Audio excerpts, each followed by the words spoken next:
अब प्रश्न नंबर 7 है कि प्रमेय 6.1 का प्रयोग करते हुए, तो प्रमेय 6.1 क्या है? थेल्स प्रमेय क्या है? थेल्स प्रमेय में क्या होता है? रेखा समांतर होता है, भुजा का अनुपात बराबर होता है, ये थेल्स प्रमेय क्या है? यानी हमको थेल्स प्रमेय का प्रयोग करते हुए ये सिद्ध करना है कि सिद्ध कीजिए कि एक त्रिभुज की एक भुजा के मध्य बिंदु से होकर दूसरी भुजा के समांतर खींची गई रेखा तीसरी भुजा को समद्विभाजित करती है। और ब्रैकेट में यह भी लिखा है, याद कीजिए कि आप इसे कक्षा 9 में सिद्ध कर चुके हैं, तो 9 वाला सब पढ़ चुका है। इसको मध्य बिंदु प्रमेय कहते हैं। क्या कहते हैं? सिद्ध किए थे, ये था ना। तो इसको यहाँ सिद्ध उस तरह से नहीं करना है, यहाँ पर वाला थेल्स प्रमेय को यूज करके, यानी प्रमेय 6.1 का प्रयोग करते हुए सिद्ध करना है। तो देखते हैं कैसे करते हैं। ठीक है, कहता है इसका प्रयोग तो करना है। सिद्ध कीजिए कि यहाँ से एक त्रिभुज, तो सबसे पहले हम क्या बनाएंगे? एक त्रिभुज बना लेते हैं। तो एक त्रिभुज बना लिया, ये त्रिभुज बना लिया। एक त्रिभुज की एक भुजा के मध्य बिंदु से कोई भी एक भुजा, क्योंकि त्रिभुज में 3 भुजा, 1 2 3, किसी भी एक भुजा का मध्य बिंदु, सबसे पहले नाम देते हैं ए बी सी। तो मध्य बिंदु का मतलब क्या होता है? मध्य बिंदु का मतलब क्या होता है? जैसे कि हमने कहा ए बी का मध्य बिंदु डी है, तो इसका मध्य बिंदु का अर्थ होता है कि ए डी बराबर हो जाएगा डी बी या बी डी। मध्य बिंदु का मतलब है ई रेखा दोनों आपस में अब 2 टुकड़ा हुआ, पहले एक था, पहले अकेला था ए बी, अब 2 टुकड़ा हुआ, एक हुआ ए डी, एक हुआ बी डी या डी बी, दोनों आपस में बराबर हो गया। किसी भी रेखा का कोई मध्य बिंदु है तो वो बराबर में बांट देता है, बराबर में, यही मतलब होता है। तो ये जो है ए डी का मध्य बिंदु या तो ए बी का मध्य बिंदु डी है, तो यहाँ लिखा है एक भुजा के मध्य बिंदु से, तो कोई भी एक भुजा अपने मन से ले सकते हैं, कोई एसी ले लेगा, कोई बीसी ले लेगा, अपन इच्छा है। कोई नहीं बोला कि 2 गो लीजिए 3 गो लीजिए, सिर्फ बोला है क्या? एक भुजा के मध्य बिंदु से होकर, यानी इससे होकर, इससे होकर दूसरी भुजा के समांतर, तो ई भुजा पहला भुजा, दूसरा भुजा, तीसरा भुजा हो गया, तो दूसरी भुजा के समांतर, यानी इसके समांतर खींचेंगे तो ऐसे आएगा, आएगा ना, या इसके समांतर खींचेंगे तो ऐसे आएगा। किसी भी दूसरा भुजा के समांतर, ये पहला है तो ये दूसरा हो सकता है, ये पहला है तो ये भी दूसरा हो सकता है। अगर इसके समांतर खींचना है तो इसे खींचना होगा, अगर इसके समांतर खींचना है तो इसे खींच देंगे।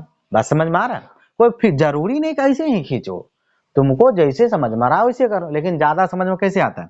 ऐसे जाते, तो वैसे ही चलते हैं। ठीक है, तो दूसरी भुजा के समांतर, तो यह दूसरी भुजा है, ये मान लेते हैं, इसके समांतर एक रेखा खींचा, आगे बोला समांतर खींची गई रेखा, खींच दिए ना, इसके समांतर एक रेखा खींच के तीसरी भुजा, अगर इसके दूसरी भुजा ये है तो तीसरी भुजा ये हुआ, तीसरी भुजा को समद्विभाजित करती है। तो तीसरी भुजा को इसने यहां पर ये काट दिया, काटा ना, तो ये समद्विभाजित कर रहा है, क्या कर रहा? यहाँ बिंदु ई पर काट दिया, तो बिंदु ई को, तो ए सी अब 2 भाग में बट गया, एक तो ए, दूसरा ई सी। समद्विभाजित का अर्थ होता है बराबर, क्या होता है? बराबर। अब ए सी 2 बराबर टुकड़ा में बटा, एक तो ए ई जितना बड़ा होगा उतना ही बड़ा ई सी होगा, समद्विभाजित कर रहा इसीलिए कह रहे हैं, और मध्य बिंदु बोला फिर भी कर रहे हैं, दोनों का मतलब वही है। मध्य बिंदु का मतलब भी हुआ 2 को बराबर टुकड़ा बना दिया, और समद्विभाजित का भी मतलब हुआ 2 को बराबर टुकड़ा बनाया। ये तो दिया हुआ है और ये हमको सिद्ध करना है। देखो लिखा हुआ है कि तीसरी भुजा को समद्विभाजित करती है, यही तीसरी भुजा जो है ये वाला ए सी समद्विभाजित किया, इसको सिद्ध करना है। यानी सिद्ध क्या करना है? ए ई बटे नहीं बराबर ई सी, समद्विभाजित मतलब बराबर, जितना बड़ा ए ई है उतने बड़ा ई सी हमको दिखाना है। समझ में आ रहा है? अब हम सिद्ध करते हैं। चलो ठीक है, हल दिया गया है, दिया गया है, एकदम ध्यान से देखना कैसे कर रहे हैं, क्योंकि इन्हें जो हम एक लाइन लिख दें और आगे बना लेगा बच्चा सब, इसमें दिमाग काम नहीं करने वाला, हर चीज नया होता है, हर स्टेप नया आता है। ठीक है, दिया गया है ए बी सी एक त्रिभुज है, तो सबसे पहले ए बी सी एक त्रिभुज है, ये सब बेसिक चीज है, ये लिख लेना है, जिसमें जो जो चीज दिया है लिखेंगे। सबसे पहले हमको पता है, हाँ, ये ए बी का मध्य बिंदु डी है, ए बी का मध्य बिंदु कौन है? तो हम भी कहेंगे जिसमें ए बी का मध्य बिंदु, मध्य बिंदु, हाँ डी है भाई, कौन है? तो मध्य बिंदु का अर्थ हम बताए थे कि AD जितना बड़ा होगा उतने बड़ा DB होगा या BD होगा, या BD कह लो या DB, कोई फर्क नहीं पड़ता। तो इसका मतलब ये कहेंगे कि AD बराबर DB, AD बराबर ये हुआ। आगे फिर ये भी समांतर भी है, हाँ ये भी बोला तीसरी भुजा के समांतर रेखा खींची जाए, ऊपर में बोला हुआ है कि दूसरी भुजा के समांतर खींची गई रेखा, इसका मतलब दूसरा ये है, तो ये भुजा के समांतर रेखा खींचा तो मतलब BC समांतर D, ये भी हमको पता है। और एक चीज पता है, BC समांतर D। अब चलो सिद्ध करना है। सिद्ध क्या करना है? AC को समद्विभाजित करता है, AC को तो समद्विभाजित का मतलब हुआ AE और EC आपस में क्या बराबर है, तो हमको सिद्ध करना है। तो लिखेंगे आप कि सिद्ध करना है, क्या करना है भाई साहब? हमको करना है कि जितना बड़ा AE है उतने बड़ा EC है, ये दोनों आपस में क्या है। अब हम बनाना शुरू करते हैं। देखो अब यहां से शुरू करते हैं, लिख देते हैं सिद्ध यहां से। अब बनाएंगे कैसे? जो हमको दिया है ना उसी से निकलेगा, और कोई उपाय नहीं है। एक तो AD बराबर DB दिया है पहला चीज, और दूसरा BC बराबर D, ये भी चीज। तो इससे लगाते हैं, कौन से? क्योंकि देखो रेखा समांतर है, तुमको पता है। आई बोलबो कि आप प्रमेय 6.1 का प्रयोग करिए, तो प्रमेय 6.1 में रेखा समांतर होना चाहिए और भुजा का अनुपात बराबर आता है, और रेखा समांतर हमको पहले से है ना। तो लिखेंगे चूंकि हमारे पास जो है जो BC समांतर क्या है D, तो ये दिया गया है, ये क्या है, हाँ लिख भी सकते हैं बढ़िया से लिए, दिया गया है, ये दे रखा है पहले से। अगर BC समांतर D है तो थेल्स प्रमेय के अनुसार भुजा का अनुपात क्या आता है, बराबर। तो BC ये है, D ये, तो AD बटे DB, इधर AE बटे EC, थेल्स प्रमेय से। तो यहाँ लिखेंगे हम कि AD और बटे में DB बटे में, और बराबर आएगा AE और बटे में EC। कहाँ से आया? हाँ इसको बना देना, चलो एक बना दो, ये लिख देना थेल्स प्रमेय से। कहाँ से आया? थेल्स प्रमेय से, ठीक है।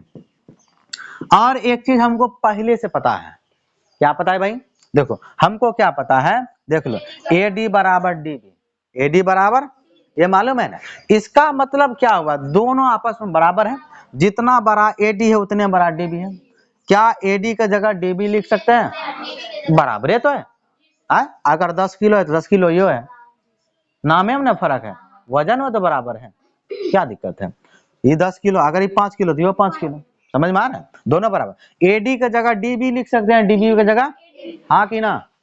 हाँ। अब चलो यहाँ देखते हैं। अब देखो यहाँ AD है ना, तो यहाँ हम बोले क्या लिख सकते हैं, DB। यहाँ DB है, यहाँ की लिखते हैं, किसी एक को नहीं चेंज करेंगे, या तो ऊपर AD है तो नीचे AD बना लो, अगर नीचे DB है तो ऊपर DB बना लो। क्यों? क्योंकि DB को AD लिख सकते हैं, AD को DB। अगर ये AD है देखो बराबर DB, तो AD है तो DB है ना, DB की जगह AD ले सकते हैं, DB की जगह। फिर से देखो अगर ये DB रहेगा तो ऊपर भी DB आ सकता है, तो यहाँ नीचे DB है तो DB किसके बराबर, AD के। समझ में आ रहा बात? तो इसको हम क्या करेंगे, AD ऊपर में, नीचे भी क्या आ जाएगा, AD। तो यहाँ लिख दो AD, अब बटे नीचे में कौन चीज, AD। DB किसको बना दिया, DB क्या बनाया, कैसे है, यहाँ से DB किसके बराबर, AD के बराबर हो गया। अब बराबर AE बटे EC। अभी कहां से लाया, ई लिख देना ब्रैकेट में, क्या लिख देना, चूंकि AD बराबर कौन सी है, DB, ये लिख दिया। क्योंकि AD DB के बराबर था, इसीलिए हम DB की जगह क्या ले लिए, AD यहाँ था ना, DB AD आ गया। अब देखो बराबर है, ये कटेगा ना, ये दोनों कट गया, ये भी एक बार में, ये भी एक बार में, हो गया। अब कोना कोनी गुना कर दो, कोना कोनी हो गया। अब चलो AE को पहले 1 से गुना करो, तो ये हो गया हमारे पास AE बराबर EC को 1 से किया, EC देखो यही लाना था ना, देखो नहीं लाना, AE बराबर EC आया, प्रूव्ड हो गया, प्रूव्ड।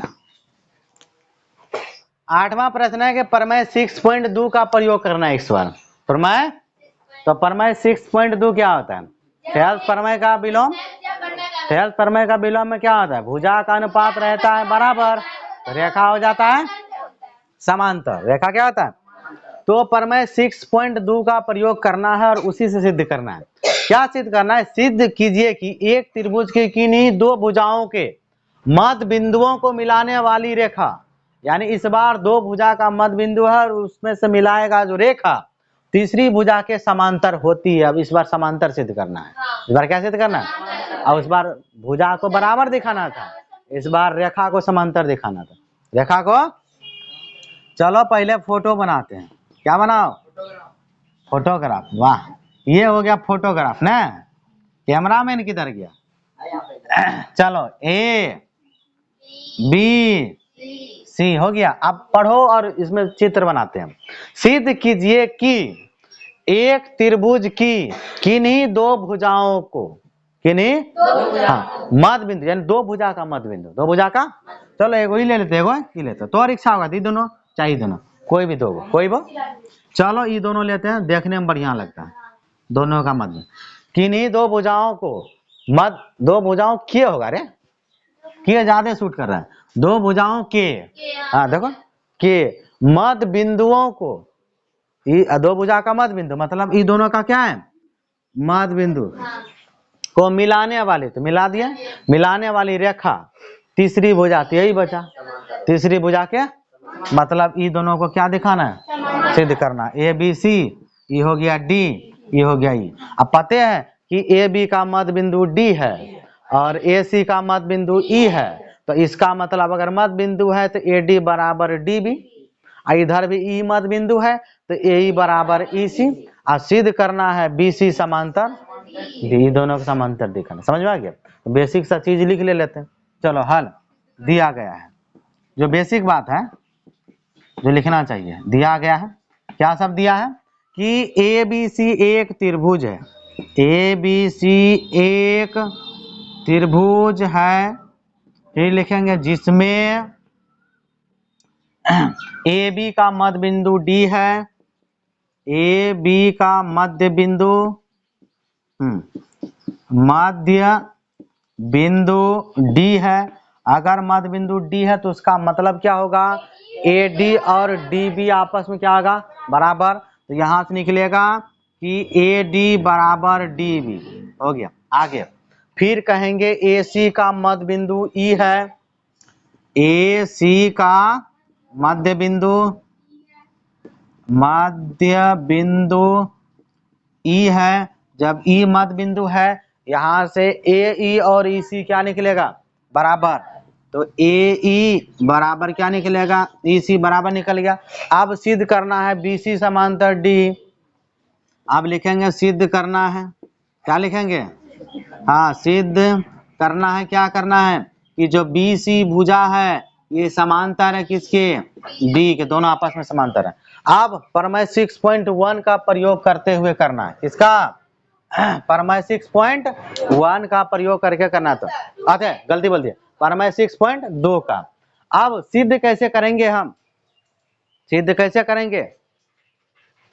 देखो देखो सोचना है, हमको ये दोनों समांतर दिखाना है, वो भी प्रमेय 6.2 का प्रयोग करना है। तो दोनों रेखा कैसे समांतर हो सकता है? हाँ, जब हमारे पास अगर ए डी बटे डी बी और ए ई बटे ई सी आ जाए, जो कि भुजा का अनुपात और बराबर हो जाए, तो बी सी और डी अपने आप समांतर हो जाएगा, नहीं होगा? तो हम कुछ ऐसा करेंगे जिससे कि ए डी बटे डी बी बराबर में आ जाए ए ई बटे ई सी, कुछ ऐसा करना है। और वो क्या देगा? ये दोनों ही देगा। क्या देगा? अब देखो हम लाते हैं कैसे। तो सबसे पहला चीज हमारे पास क्या है? यहाँ से सिद्ध करना शुरू करते हैं, जो दिया उसको लाते हैं। ए डी बराबर डी बी, तो ए डी बराबर डी बी ये तो दे रखा है। अब देखो कुछ भी अपने मन से दोनों तरफ कर सकते हैं, हाँ या ना?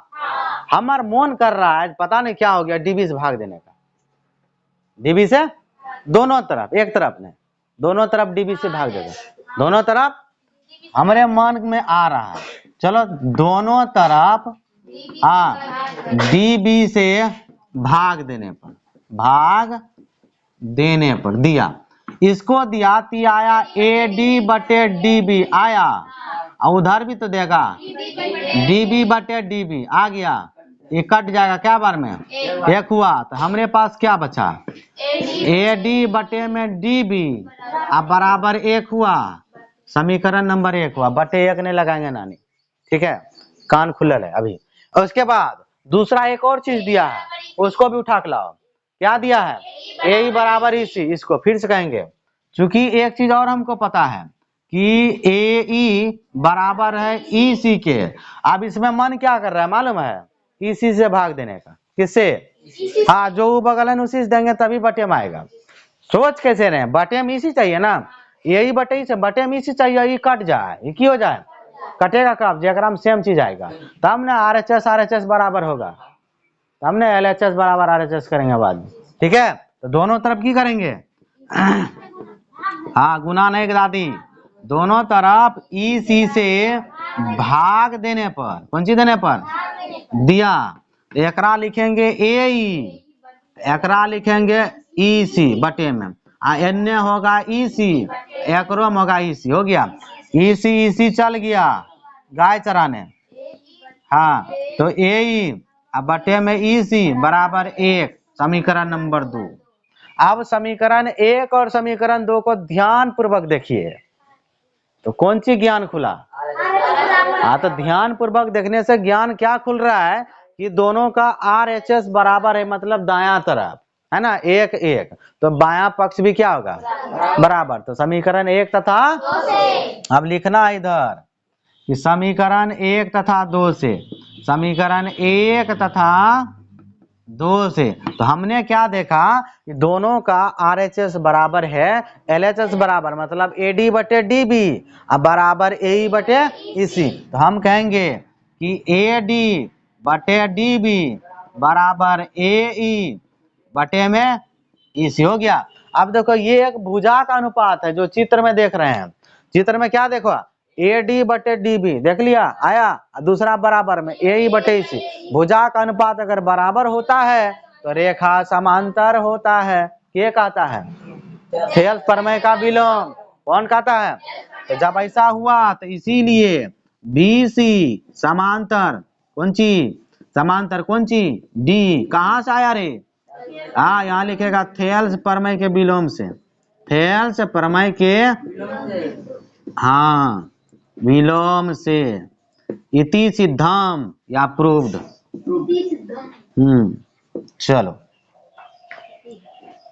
9 नंबर का सवाल है कि एबीसीडी एक समलंब चतुर्भुज है। सबसे पहले ही बताओ, हाँ समलंब चतुर्भुज किसको कहते हैं, कोई किसी को नहीं पता, तो लीजिए दृष्टि, बोलो किसको कहते हैं, हाँ जिस चतुर्भुज की दो भुजा समांतर तथा दो भुजा समांतर, एकदम सही बचा। जिस चतुर्भुज की दो भुजा समांतर और जो बचा शेष दो भुजा असमांतर होता है उसको कहते हैं समलंब चतुर्भुज।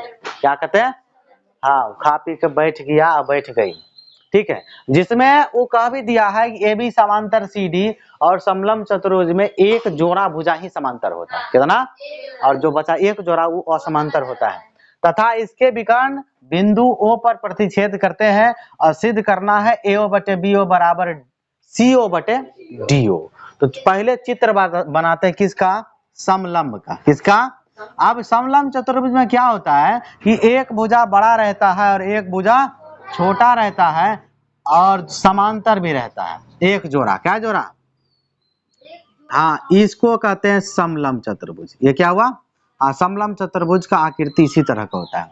इसने कहा है कि ए बी और डी सी, ए बी और डी सी ये दोनों आपस में समांतर है, ए बी और डी सी समांतर, देखो दिख रहा है, ये दो बचा बी सी और ए डी असमांतर भुजा है। और विकर्ण है, तो चतुर्भुज में दो विकर्ण होता है, एक का नाम हुआ ए बी और दूसरा का नाम हुआ ए सी, और दोनों बिंदु ओ पर प्रतिच्छेद भी कर रही है, ठीक है। अब देखो सिद्ध करना है ए ओ बटे बी ओ, तो देखो ए ओ यहाँ दिख रहा है, अब बी ओ यहाँ दिख रहा है, दिख रहा है, इन्ने से उन्ने घूम गया, ठीक है। और सी ओ बटे डी ओ, सी ओ इन्ने डी ओ इन्ने घूरा, पूछो खपरी ने काम कर रहा होगा, क्या ना की करे, नहीं कर रहा है, साफ इन्ने आया उन्ने घूम गया, इन्ने आया इन्ने चला आया। अब देखो हम क्या करते हैं, पहले दिया गया लिखते हैं, दिया गया है, दिया गया है ए बी सी डी एक समलंब है। अब बोला ए बी सी डी एक समलंब है, समलंब है या समलंब चतुर्भुज है, ठीक है। आगे ए बी समांतर डी सी, हम भी लिखेंगे कि ए बी समांतर है डी सी भाई साहब के साथ, सिद्ध करना है, वो भी लिखते हैं, सिद्ध करना है। क्या करना है? सिद्ध हमें करना है AO बटे BO, AO बटे में BO बराबर CO और बटे में DO जी साहब। अच्छा नहीं DO। अब देखो बिना रचना का ये प्रूफ नहीं होगा, बिना रचना का ये। अब हम रचना क्या करेंगे, पहले तो हमको पता है कि AB और ये CD या DC आपस में समांतर है, ये हम एक और समांतर रेखा खींचेंगे। देखो अगर हम बात करें ऊपर से ऊपर, देखो ध्यान से हम रचना कैसे कर रहे हैं, क्यों कर रहे हैं वो भी बताते हैं। क्यों रचना कर रहे हैं कुछ पता नहीं चलेगा इससे। ऊपर देखो तुमको पता है बराबर का मतलब ऊपर से ऊपर भी बराबर, नीचे से नीचे। देखो AO से CO जा तो AO बराबर CO दिखेगा और नीचे BO बराबर BO। तो AO और CO देखो ये पूरा सीधा चला गया, AO CO ये दिखा। तो यहाँ से अगर ऐसे बंद कर देंगे, ऐसे करके कोई त्रिभुज बन जाएगा। क्या बनेगा? जिसका नाम होगा ACD, इस त्रिभुज। अगर नीचे चले BO और DO में, BO बराबर DO, देखो BO यहाँ DO सीधा चला गया, तो ऐसे भी एक त्रिभुज बन रहा है। तो उसी तरह से हमको क्या करना होगा, एक रचना करना होगा। तो यहाँ पर जो एक रचना करेंगे इस तरह से ऐसे करेंगे। क्या रचना करेंगे कि तो AB और DC तो पहले समांतर है, तो AB समांतर एक और रेखा खींचेंगे जिसका नाम होगा EO। क्या नाम होगा? EO। तो हमने क्या किया कि AB किसके समांतर खींचा? EO के समांतर। किसके समांतर? जिससे क्या होगा, जब हम ये वाला त्रिभुज लेंगे ना, ये वाला ऐसे करके, ये दिख रहा त्रिभुज का हम नाम भी बता देते हैं, ABD। तो ABD त्रिभुज में रचना क्या होगा, ये दोनों भुजा क्या है? समांतर। तो भुजा का अनुपात बराबर आ जाएगा, ये अनुपात बटे ये अनुपात, ये अनुपात बटे ये अनुपात। ठीक है, फिर आगे करके कुछ और ऐसा करते जाएंगे जिससे मेरा E और E दोनों समांतर आ जाए। और सब चीज रचने से बराबर नहीं कर देना है, सब चीज रचने से बराबर। रचना से हमने सिर्फ AB और EO को समांतर किया है, और कुछ ऐसा काम करना है कि EO और ये जो DC है या CD को यह भी समांतर हो जाए। जिसके बाद हम क्या करेंगे, ये जो त्रिभुज दिखेगा ACD, इसमें भी लगाएंगे फेल्स पर में। यह दोनों रेखा समांतर होगा, भुजा का अनुपात फिर से क्या होगा? बराबर E बटे E, इधर से इधर से बटे इधर। तो बात समझ में आ गया? तो सबसे पहले हम रचना की और रचना लिख देते हैं। रचना लिखना पड़ेगा। रचना में कौन सी की है? AB समांतर EO खींचा, AB समांतर EO खींचा। अब हम बनाना शुरू करते हैं इधर से। तो बनाएंगे कैसे भाई? तो सबसे पहले जो दिया गया है ये इसको लेके आएंगे। किसको? इसको। AB समांतर DC है ना, इसको लेके आते हैं। हम कहेंगे यहां से सीधे लिख देते हैं, बनाना शुरू करते हैं। हमें क्या पता है कि AB समांतर क्या है? DC है पहले से। ये कहां से आया? दिया गया, लिख देते हैं। इसको एक बना देते हैं, दिया गया है। ठीक है, और देखो एक चीज और हमने रचना किया है, AB समांतर EO, ये भी है, इसको भी लिया। AB समांतर क्या है? ये कहां से आया? रचना से आया। कहां से आया? हमने रचना किया था। अब देखो इसमें देखो ये कहता है AB, ये देखो इधर का LHS उधर का RHS, देख लो AB तो AB समांतर, अब बचा DC से EO भी समांतर। यहाँ देख लो, ये पहला समीकरण का कहना है AB समांतर DC, AB समांतर, ये पूरा चीज ये दोनों आपस में समांतर है। दूसरा क्या कहता है, AB समांतर EO भी है, तो AB समांतर EO भी है, AB समांतर। अब बचा क्या? DC से EO, तो ये DC और EO भी क्या होगा? समांतर। नहीं समझ में आता बुर्बक की तरह ये समझना, ये दोनों तरफ देखो एक जैसा दिख रहा है, तो ये दोनों तरफ समांतर होगा, बराबर तो नहीं है, समांतर चल रहा है तो समांतर में बात करेंगे। ठीक है, तो लिखेंगे समीकरण 1 तथा 2 से, समीकरण 1 तथा 2 से। तो हमको क्या समांतर मिला? DC समांतर EO मिला कि नहीं? DC समांतर मिल गया। इस बोले थे ना हम समांतर दिखाएंगे, दिखा दिए। अब हम बनाएंगे। सबसे पहले हम त्रिभुज लेते हैं ABD में, क्योंकि ढेर सारा त्रिभुज बन रहा है। त्रिभुज का नाम दे देंगे, पता चलेगा कि कौन सा लिए हैं, किस में क्या कर रहे हैं। ठीक है, तो त्रिभुज लेंगे ABD में। अब लिखेंगे कि त्रिभुज ABD में, तो ABD में देखो तो कोई रेखा समांतर है क्या? ABD में देखो EO और AB समांतर है ना? ये पहले से और ये रचना से है कि नहीं? इसमें क्या दिख रहा है कि जो ये है ए बी समांतर ई ओ। ठीक है, जब रेखा समांतर होता है तो भुजा का अनुपात बराबर आता है। हमारे पास आएगा ए ई बटे ई डी, इधर से बी ओ बटे ओ डी आएगा कि नहीं। तो ए ई बटे ई डी, ए ई बटे में ई डी बराबर बी ओ बटे ओ डी, बी ओ बटे में ओ डी। ये कहाँ से आया? थेल्स प्रमेय से, क्योंकि रेखा समांतर भुजा का अनुपात बराबर थेल्स प्रमेय से, थेल्स प्रमेय से आया। ठीक है, अब क्या करते हैं, दूसरा त्रिभुज लेते हैं जिसमें रेखा फिर से समांतर है। देखो एक और समांतर किया ना, देखो दूसरा है किया नया वाला। तो ई वाला देखो, ई दोनों कौन सा त्रिभुज में ई दोनों लेंगे तब ना ई रेखा आएगा। इसका मतलब त्रिभुज कौन सा लेना होगा, ए सी डी या ए डी सी या ए डी सी। चलो त्रिभुज ए सी डी लेते हैं, ये नाम अच्छा है। अब लो त्रिभुज ए सी डी में, त्रिभुज ए सी डी में। तो ए सी डी में हम क्या देख रहे हैं कि जो ई ओ है वो डीसी के समांतर है, या यूं को डीसी समांतर ईओ। तो हमको पहले से पता है कि डीसी समांतर ईओ। जब ऐसा समांतर है तो क्या चीज बराबर होगा, भुजा का अनुपात, भुजा का। तो ए ई बटे ई डी, ए ओ बटे ओ सी। ठीक है, तो यहां से क्या निकलेगा, ए ई और बटे में ई डी और बराबर ए ओ बटे ओ सी, ए ओ बटे। समीकरण नंबर 2 कहां से आया, ये भी थेल्स प्रमेय से, थेल्स प्रमेय से। ठीक है, लिख दिया ऐसा। अब समीकरण 1 और 2 को ध्यान पूर्वक देखना है। देखो ये चीज बराबर है, RHS बराबर होगा ना।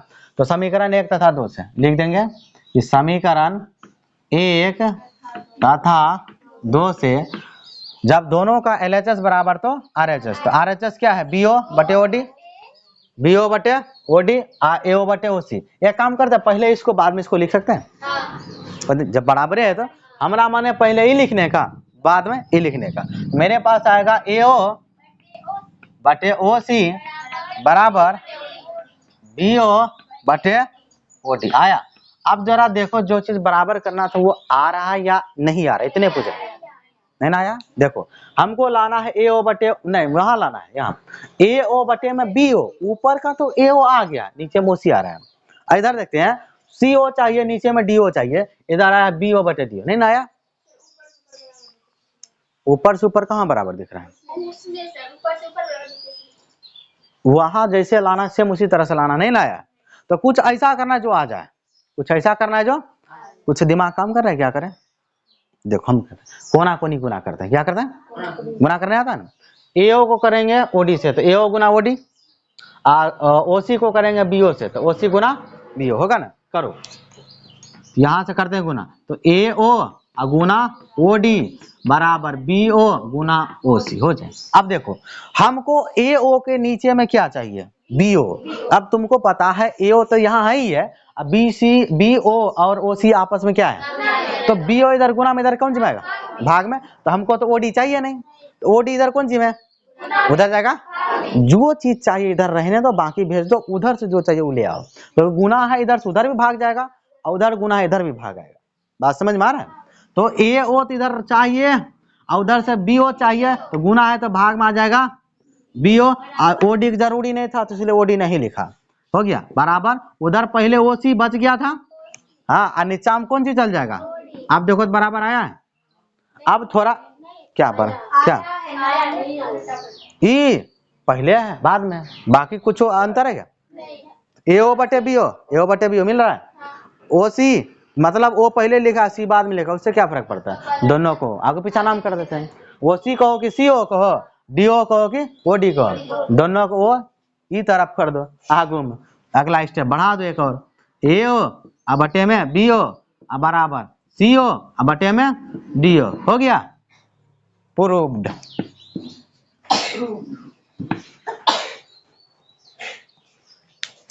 ये हिसाब परीक्षा में कितना। 10 नंबर सवाल है कि एक चतुर्भुज एबीसीडी के विकर्ण परस्पर बिंदु ओ पर इस प्रकार प्रतिच्छेद करते हैं कि AO बटे BO बराबर CO बटे DO है। पिछले सवाल में ये चीज सिद्ध करना था, इसमें दे दिया है इसमें। और देखो दर्शाइए कि ABCD एक समलंब है, ये सिद्ध करना था, उसमें दिया था। उस समय पिछला सवाल में नवम था कि ABCD एक समलंब चतुर्भुज है, इसमें कहा गया ABCD एक समलंब चतुर्भुज अब सिद्ध कीजिए। और ये चीज उसमें सिद्ध करना था तो ये चीज दिया है। उल्टा है, दोनों एक दूसरे क्या है, उल्टा सवाल है। ठीक है, चलो देखते हैं। तो सबसे पहले देखो समलंब सिद्ध करना है ना, तो हम भी एक समलंब चतुर्भुज ही बनाएंगे। इधर देखो, मत करो, ठीक है। तो ये हो गया, पहले पिक्चर बना लेते हैं।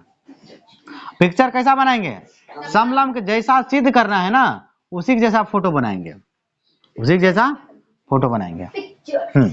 तो A B C D एक समलंब चतुर्भुज हो गया। ठीक है, हल। अब देखते हैं क्या सब दिया है। कहता है कि ABCD एक खाली एक चतुर्भुज, और कुछ बोला है नहीं। ऐसा नहीं बोला, एक समलंब चतुर्भुज है, वो सिद्ध करना है। हम भी लिख देंगे ABCD एक चतुर्भुज है, लिखेंगे कि ABCD एक क्या है, चतुर्भुज है। आगे देखो, जो बिंदु O पर प्रतिच्छेद करता है परस्पर, मतलब उसका विकर्ण या BD या AC, दोनों बिंदु कहां पर O पर प्रतिच्छेद कर रहा है। लिखना है तो लिख भी सकते हैं, वैसे जरूरत नहीं है। अब क्या करता है, इस प्रकार कर रहा है कि AO बटे BO बराबर CO बटे DO। हमारे पास क्या है कि AO और बटे में क्या है BO बराबर में CO बटे में DO, ये बराबर है, ये क्या है, ये दे रखा है। अब देखो सिद्ध करना है ABCD एक समलंब चतुर्भुज है। अब देखो समलंब चतुर्भुज किस प्रकार सिद्ध कर सकते हैं। सबसे पहले समलंब चतुर्भुज किसको कहते हैं, समांतर चतुर्भुज। अनुपात बराबर कर सकते हैं ना। देखो समलंब चतुर्भुज अगर सिद्ध करना है, हमको इसमें से चार भुजा है। क्या भुजा है, ABCD BC AD, किसी भी दो भुजा को समांतर दिखाना पड़ेगा तो समलंब चतुर्भुज हो जाएगा। क्या हो जाएगा, समलंब चतुर्भुज। समलंब चतुर्भुज का मतलब होता है कि एक जोड़ी भुजा समांतर होना चाहिए, एक जोड़ी भुजा। तो ये हम समांतर किसी तरह से AB और CD को समांतर दिखा दें या BC और AD को समांतर दिखा दें तो ये एक समलंब चतुर्भुज हो जाएगा। समझ में आया, सिद्ध भी करना है। पूरे काला है, हाँ खराब हो गया। सिद्ध करना है ABCD एक समलंब चतुर्भुज है। समझ में आ गया। तो समलंब का मतलब बता दिए, चाहे AB से CD को समांतर दिखा देंगे या BC को AD को, किसी भी एक जोड़ा को। ठीक है, अब देखो सिद्ध करने के लिए इसमें भी रचना करना पड़ेगा। क्या करना पड़ेगा, पिछले सवाल के जैसा, लेकिन है बहुत अलग। रचना सेम करेंगे जो 9 नंबर में किए थे। तो 9 नंबर में हमने रचना क्या था, AB के समांतर यहाँ पे एक रेखा खींचा था, हाँ EO समांतर खींचा था। तो उसमें तो समांतर था पहले से AB और CD, इसमें कुछ समांतर नहीं है, इसमें एक के समांतर हुआ AB और EO। यहाँ कहेंगे रचना में क्या किया, रचना में क्या किया कि AB समांतर EO खींच लिया, EO खींचा ना।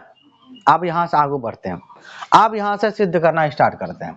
देखो सबसे पहले हमारे पास जो हमने रचना से किया है उसी से बनाएंगे, उसी से। अब जरा ये बताओ, जो EO समांतर जो खींचे हैं तो वो ABD चतुर्भुज में, त्रिभुज में है ना, ABD त्रिभुज लेते हैं और उसमें कहेंगे EO और AB समांतर है, और ये लगाएंगे क्या चीज। अब हम कौन सा त्रिभुज लेंगे, त्रिभुज ABD में। अब यहां से सिद्ध करना शुरू करते हैं, सिद्ध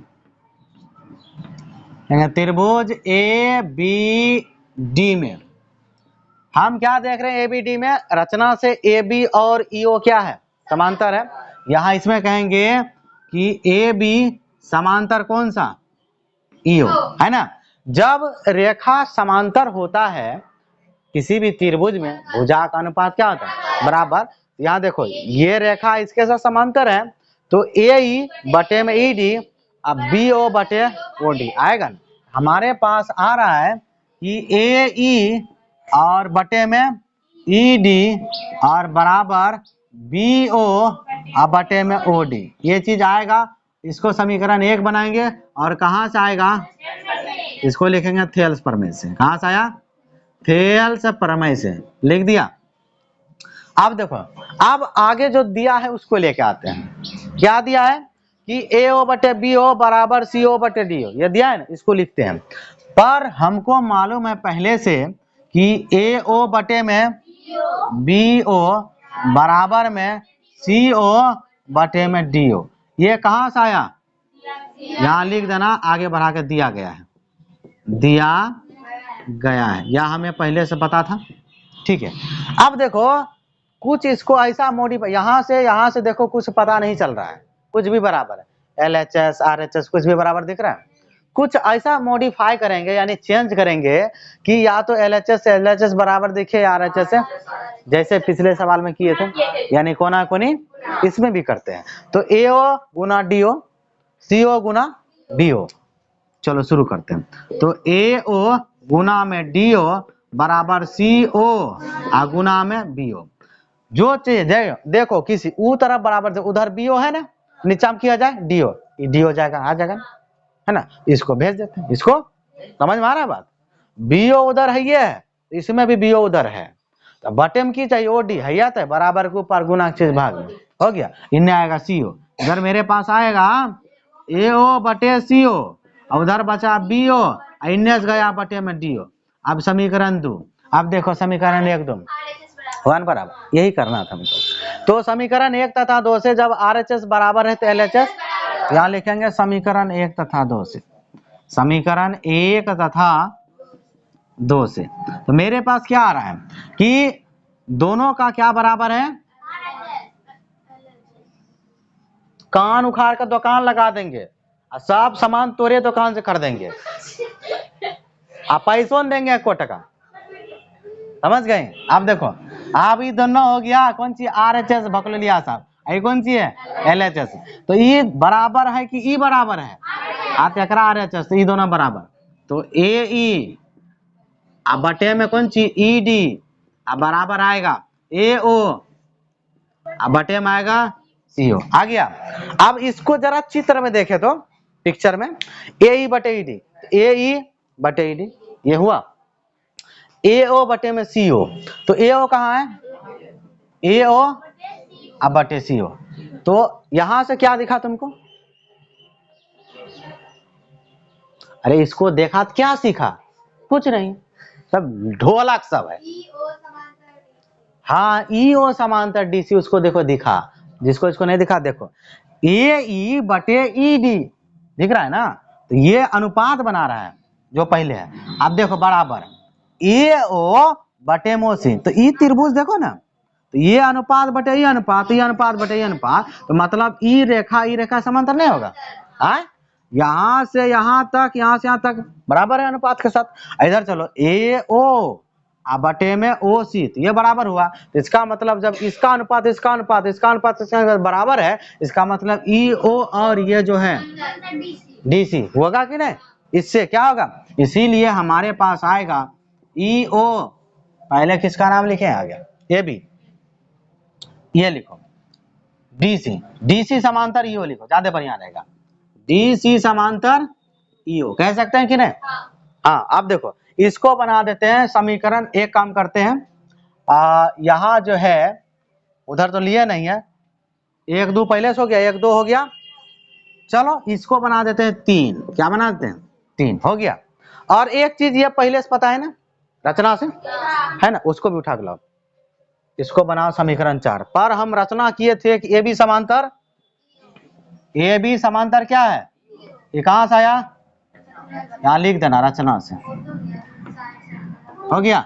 अब देखो समीकरण 3 और 4 को देखना, समीकरण 3 में देखो और समीकरण 4 में देखो, समांतर कुछ तरफ EO, समांतर कुछ तरफ EO, दोनों तरफ क्या है बराबर, इधर भी क्या होगा, इसका मतलब जब AB समांतर EO है, इसमें DC समांतर EO है, तो AB और DC भी क्या होगा समांतर। तो समीकरण 3 तथा 4 से, समीकरण 3 तथा 4 से हमारे पास क्या आएगा कि AB समांतर क्या आएगा DC, अरे EO से EO दिख रहा है ना बराबर, तो बचा क्या AB और DC, यही ना बचेगा, जो बचा हुआ वो समांतर होगा, जो बचा हुआ जब समांतर हो गया, हम बोलबे किए थे या तो ए बी और डी सी को समांतर दिखाओ, या तो बी सी और ए डी को समांतर। तो ई जोड़ा समांतर हुआ, ये जोड़ा समांतर हुआ ना, तो इसीलिए ए बी सी डी क्या हुआ? हाँ, तो इसीलिए कहेंगे, इसीलिए ए बी सी डी एक समलंब चतुर्भुज है, समलंब चतुर्भुज है।